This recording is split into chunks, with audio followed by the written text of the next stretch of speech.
del Frente Progresista Cívico y Social, de la lista Adelante, Luis Contigiani. Luis, gracias por venir, qué gusto, ¿eh? Gracias por la invitación, Andrés. Por favor, por favor. Me quedó de la vez pasada, hoy tenemos más tiempo para charlar tranquilo. ¿Cuál era, mirá con la pregunta que voy a empezar, ¿cuál era tu visión, o cuál es ahora, pasado el tiempo, un hombre tan ligado a Federación Agraria, de lo que fue la 125, que es modificada en diputados? Para mí era correcta. Pasa que los tiempos históricos hicieron que la cosa fuera de otra manera. Pero para mí, yo desconozco un montón de cosas que vos seguramente conocés. Mirá con lo que te salgo. Quiero saldar una deuda periodística histórica. No, está bien. Bueno, a mí me tocó ese conflicto agropecuario de manera de lleno, porque en ese momento yo estaba coordinando en el departamento gremial de la Federación Agraria Argentina. Después pasé a coordinar el departamento técnico, pero en ese momento el departamento gremial de la Federación Agraria Argentina era un área central, porque era el responsable de armar la agenda gremial, las asambleas, los documentos, las propuestas. Y por esos días estuve en Buenos Aires en las negociaciones que se estaban dando dentro del Parlamento. Me tocó ir por la ley de arrendamiento, me tocó ir por la 125, me tocó ir por temas técnicos que formaban parte de las negociaciones. Yo creo que, digamos, lo que falló ahí, más allá si estaba bien o estaba mal, ahora yo le voy a dar mi opinión, es el contexto de enfrentamiento. Sí, señor. ¿No? El gobierno llega tarde al fenómeno agropecuario. Creo que el gobierno llega tarde, mal, después utiliza una estrategia que no fue correcta. Cuando digo que llega tarde, no alcanzó a ver la problemática de los pequeños productores, el cambio socioagropecuario que se estaba dando a partir del cultivo de la soja en la pampa húmeda. Y llega tarde, no alcanza a ver esos fenómenos y queda encerrado en una estrategia muy de blanco y negro, y eso hizo que se junte la agenda de intereses de los pequeños productores con la de otros grandes empresarios que en algún punto no tenían mucho o nada que ver, ¿no? En términos de intereses.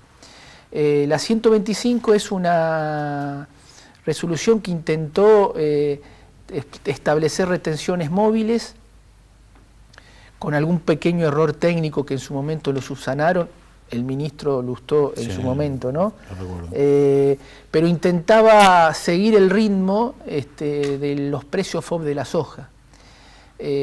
Y que el tiempo demostró, el tiempo económico, el de los datos objetivos, demostró que las retenciones móviles sobre el esquema de retenciones fija era un esquema superador, porque posterior al conflicto, cuando el precio FOB de la soja fue bajando y demás, era mucho más costoso a los productores y más causaba más perjuicio el sistema de retenciones fijo del 35% en ese momento, que el sistema de retenciones móviles, que hubiera significado que hubieran tenido retenciones más a la baja. Insisto, temas técnicos, instrumentales, pero lo importante es que Argentina tuvo un conflicto para mí innecesario. Coincido. Bueno, Luis, gracias por estos segunditos. Obviamente que la invitación y por esta hora tienen que ver con lo que es tu precandidatura y con que te hemos visto en las últimas horas, incluso en las últimas horas, a la intendenta Rosarina, con discursos, con frases, con palabras, con críticas muy duras hacia el gobierno nacional, hacia el Ejecutivo Nacional. Bueno, yo ahí no es de ahora, ¿no? El que me viene siguiendo ya desde el año pasado vengo advirtiendo un error estratégico que ha cometido el gobierno nacional a principios del 2016. A principios de 2016. Porque los grandes pensadores económicos nos enseñan que cuando una economía está en recesión, estancada, no crece, cuando hay problemas de empleo y problemas de pobreza, como tiene seriamente la Argentina. Lo que aconsejan es tener una serie de políticas macroeconómicas contracíclicas. O sea, cuando la economía está a la baja, el Estado tiene que salir a reactivarla, salirle de frente en forma contracíclica, con inversiones, grandes inversiones en obras públicas, estimulando el consumo, trabajando temas de competitividad del sector industrial, trabajando con las pymes industriales temas tributarios, garantizando un acceso al financiamiento en forma crediticio, en forma accesible para las pymes industriales, como hicimos en el gobierno de Santa Fe, que lo podemos demostrar. Pero nada de eso ocurrió. Y el gobierno toma ahí un camino equivocado que yo creo que tiene que ver con su forma de ver la economía y porque además son grandes empresarios y tienen una tendencia claramente a posiciones liberales, donde quieren resolver el tema de la recesión, la caída de la economía, la actividad de la economía a través de recetas monetaristas que están fracasadas en todo el mundo.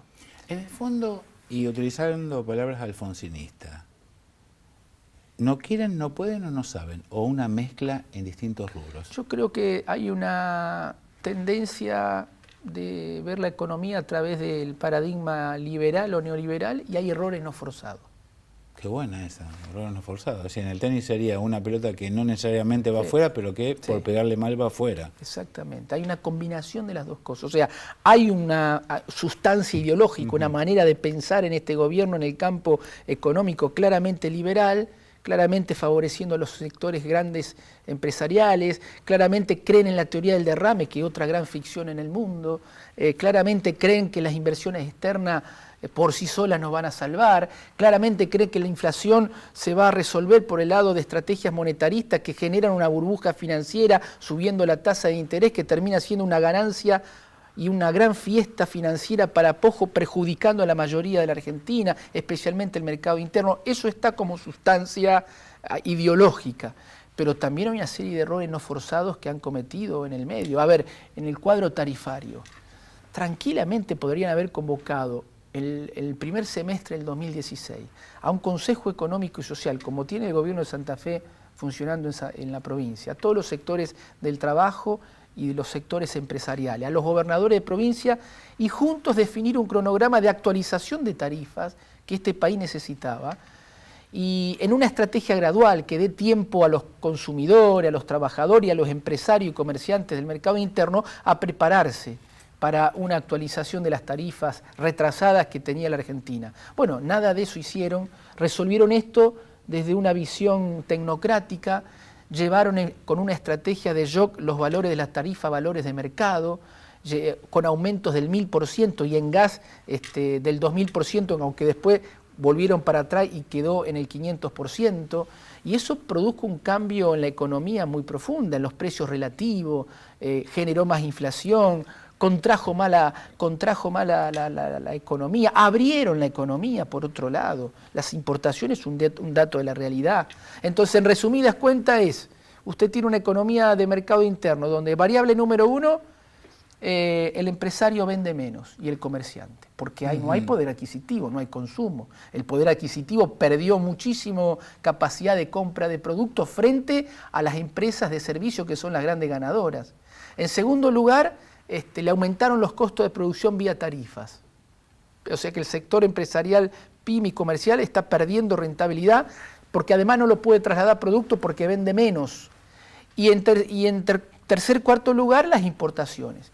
Bueno, el error estratégico que creo que tiene que ver con sustancia ideológica liberal de este gobierno y por otro lado, errores no forzados, ese error estratégico macroeconómico del 2016 hacen que hoy la situación sea muy dura para la gran mayoría de los argentinos, una situación social muy dura. Bueno, 1,5 millones de nuevos de pobres, una situación complicada, sobre ya un índice de pobreza que nos dejó el gobierno anterior complicado. Entonces, es una situación difícil. Yo creo que ahí se amerita la situación objetivamente a un cambio de rumbo económico. ¿Te quedas, Luis? Sí. Hacemos una pausa y cerramos el programa charlando. Sí. Gracias por haber venido. Gracias. Yo sé que tu tiempo es Gracias, Andrés. escaso. No, gracias. Señores, ya volvemos en el tramo final del programa. Nos visita el precandidato a diputado nacional por el Frente Progresista Cívico y Social. La lista es adelante. Luis Contigiani.